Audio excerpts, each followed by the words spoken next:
پاکستان کے صوبہ بلوچستان کا ساحلی قصبہ گوادر سال 1958 میں حکومت پاکستان نے سلطنت عمان سے خریدا تھا۔ اس ساحلی علاقے کی ایک بڑی بندرگاہ بننے کی قدرتی صلاحیت اس سے پہلے ہی سامنے آ چکی تھی، جب سال 1954 میں امریکی جیولوجیکل سروے نے گوادر کو ڈیپ سی پورٹ کے لیے ایک بہترین مقام قرار دیا تھا۔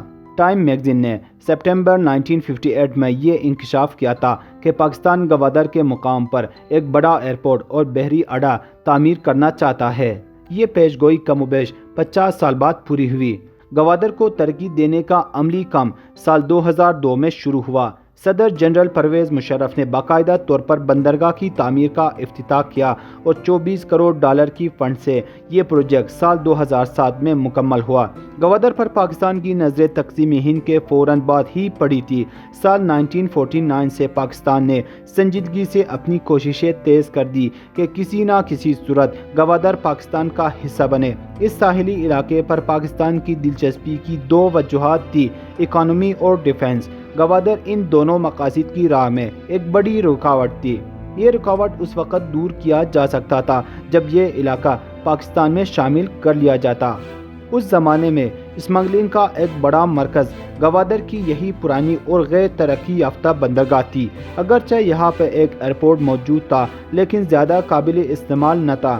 اپنی ڈیفنس کو مضبوط کرنے کے لیے پاکستان بحیرہ عرب کی اس ساحلی پٹی کے ساتھ ساتھ گوادر کے مقام تک سڑک تعمیر کرنا چاہتا تھا، مگر اس منصوبے کی راہ میں گوادر سب سے بڑی رکاوٹ تھی، کیونکہ اس وقت تک گوادر پر کسی کا اختیار نہیں تھا۔ یہی سبب تھا کہ حکومت پاکستان نے سال 1949 میں ہی گوادر کے حصول پر سنجیدگی سے توجہ دینی شروع کی۔ پاکستان کی یہ کوشش سال 1958 میں اور تیز ہو گئی۔ پاکستان اور حکومت عمان کے درمیان اس معاملے پر فیصلہ کن بات چیت ہوئی۔ بالآخر برطانیہ کی تعاون سے حکومت عمان نے گوادر کو جذبہ خیر سگالی کے تحت پاکستان کو دے دیا۔ گوادر کی پاکستان میں شمولیت کا اعلان اس وقت کے وزیر اعظم فیروز خان نون نے پارلیمنٹ کے اجلاس میں کیا اور قوم کو بتایا کہ عمان کے سلطان سعید بن تیمور نے یہ علاقہ خیر سگالی کے تحت بلا معاوضہ پاکستان کے حوالے کیا ہے، جو نسلی، لسانی، تاریخی اور فطری طور پر پاکستان کا حصہ تھا۔ اس کے بعد یہ بھی واضح کر دیا کہ یہ علاقہ مغربی پاکستان میں شامل سمجھا جائے گا۔ عمان سے گوادر کا رسمی طور پر قبضہ حاصل کرنے کے لیے وفاقی حکومت کے سیکرٹری آغا عبدالحمید سمندری راستے سے کراچی سے گوادر پہنچے۔ اگلے روز برطانوی قونصل جنرل نے عبدالحمید آغا کو وہ سب ڈاکیومنٹس پیش کیے جن کے ذریعے گوادر پاکستان کا حصہ قرار پایا۔ اس کے بعد گوادر کی ایڈمنسٹریٹر کی رہائش گاہ پر پاکستانی فلیگ لہرایا گیا۔ 22 ستمبر 1958 کو ٹائم میگزین نے اپنا رپورٹ شائع کیا، جس میں بتایا گیا تھا کہ پاکستان کو گوادر کا یہ قبضہ فری میں نہیں بلکہ اس کے لیے ایک خطی رقم یعنی 4 کروڑ 20 لاکھ روپے ادا کیے گئے ہیں۔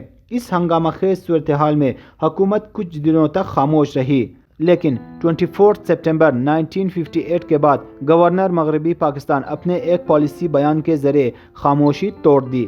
اس کے بیان کا مطلب یہ تھا کہ یہ درست ہے کہ پاکستان نے گوادر کے حصول کے لیے رقم ادا کی ہے۔ اس کی وجہ یہ تھی کہ بھارت بھی گوادر میں دلچسپی رکھتا تھا اور بھارت نے اس کے حصول کے لیے عمان کے سلطان کو 10 گنا زیادہ پیسے آفر کی تھی۔